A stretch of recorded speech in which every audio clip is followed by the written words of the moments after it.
Namastê, gente, sejam bem-vindos à nossa a nossa primeira aula sobre signos, na verdade.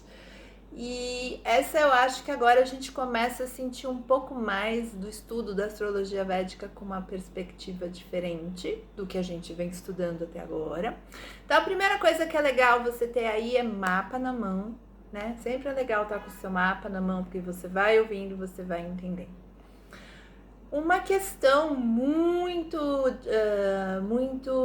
que acontece várias vezes, que eu sempre ouço e ouço muita confusão sobre essa questão, é a respeito como que na astrologia védica a gente chega num cálculo para o ascendente, ou seja, para aquele que a gente fala que é o nosso signo, a nossa primeira casa, e 95% até mais, 98% das pessoas acabam que tem um signo diferente. Eu, por exemplo, sou de Leão na astrologia védica e sou de Câncer na astrologia ocidental. E aí, inclusive, tem uma live aqui, eu não vou lembrar exatamente a data dessa live, mas você vai achar lá nas lives, onde eu realmente mostro, usando mapas, a gente faz um passeio inteiro sobre a questão, né, dos signos e por que na astrologia védica, dependendo do horário que você nasce, ou seja, na verdade, durante o dia, dependendo do horário que você nasce, a gente pode ter 12 pessoas com ascendentes diferentes nascendo no mesmo dia. E aí eu explico, mas hoje eu vou falar um pouco sobre isso também. É pra gente pensar um pouco essa história da astrologia ocidental e da astrologia védica, porque quanto mais isso na verdade é um vira-chave no processo. Enquanto a gente não entende como que é calculado na astrologia védica, a gente fica ainda muito confuso no processo, o que é natural, né? Eu tô aqui, parei meus estudos para refazer esse vídeo aqui. E aí eu tava pensando que, nossa, nossa, né? Como a gente vai, a gente vem, a gente volta. E aí essa postura, né? Essa postura de estudar a astrologia védica, eu acho que não somente a astrologia védica, mas a astrologia védica é difícil, gente. Não é difícil porque é impossível. É um conhecimento que exige muitas e muitas camadas. E é sobre elas que eu vou começar falando aqui hoje. Então, quando a gente pensa, né? Quando a gente pensa em astrologia védica, eu tenho 3 camadas de estudo. A primeira camada, que a gente fala em lokas em sânscrito, né, que seriam mundos, se a gente for traduzir de alguma forma. Então, a primeira camada que a gente tem é a camada que a gente fala que é Bur, para quem, né? Então, Bur, loka, que a gente chama de Bur, é onde os planetas estão ali morando. E essa primeira camada é onde estão os signos também, onde a gente vai estudar os signos. Então, quando eu abro um mapa sobre a perspectiva de astrologia védica, eu vou ter 3 camadas de estudo. A primeira é o signo, e praticamente eu acho que todo mundo olha primeiro para o signo. Praticamente, nem todos.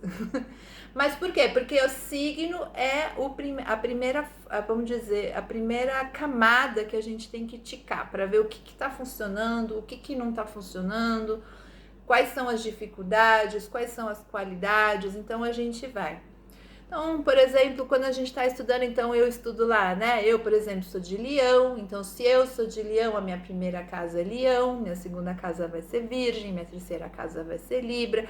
E para todos nós leoninos, se a gente não colocar os planetas, a gente vai ter as mesmas casas. Então, a minha sexta casa vai ser Capricórnio. Minha amiga leonina, a sexta casa dela também é Capricórnio. Aí o que vai diferir, obviamente, vai ser planetas. De repente eu tenho planetas lá, de repente ela não tem planetas lá. E aí isso vai criar toda uma configuração única no mapa. Então, o que acontece? A primeira camada dos signos, e a gente vai falar, eu vou falar mais sobre isso. A segunda camada é a camada das nakshatras, que são as constelações. Se você pegar um software, eu acho que um software não, um app, né, um app, eu tenho o software Tracker, Acho que é tracker. Depois eu posso ver com calma o nome. Então, na hora que a gente abre, você vê a constelação, né? Formada pelas estrelas. E aí, quando os planetas estão em trânsito no céu, eles estão em diferentes, passando, né? Eles passam pelos signos, mas eles passam pelas constelações também, né? E aí que reside da onde a gente tira o nosso ascendente, a nossa primeira casa. Então, as nakshatras. As nakshatras a gente chama de Swarga, Loka Swarga. Então, Bur, planetas, Swarga seria as nakshatras, as constelações. Mas aí a gente tem uma terceira camada na astrologia védica que a gente chama de gunas ou panchanga, que são os 5 elementos que a gente tem no nosso mapa. E aí esses elementos são referentes aos dias lunares, a combinação, tem um nome de combinação de yoga que você recebe, tem karana, né, que são outros, a gente vai trabalhar com os elementos, né? Então, por exemplo, água, elemento terra, elemento fogo, né? E o que acontece? Então, mas Cris, né? 3 camadas e o que a gente faz com isso, exatamente. Então, quando a gente começa a estudar um mapa, a gente começa pelos signos. Então, eu vou ver o que está acontecendo lá nos signos. Aí, vamos supor, eu dei um remédio, eu estudei, eu já entendi a história desses signos. O que acontece? Eu vou, então, de repente, agora eu preciso ver esse estudo sobre uma outra perspectiva. Nakshatra é referente à Lua. Né? Então eu vou lá e vou olhar, então assim, e o nível, né? Então assim, signos é o nível básico, nakshatras é o nível intermediário.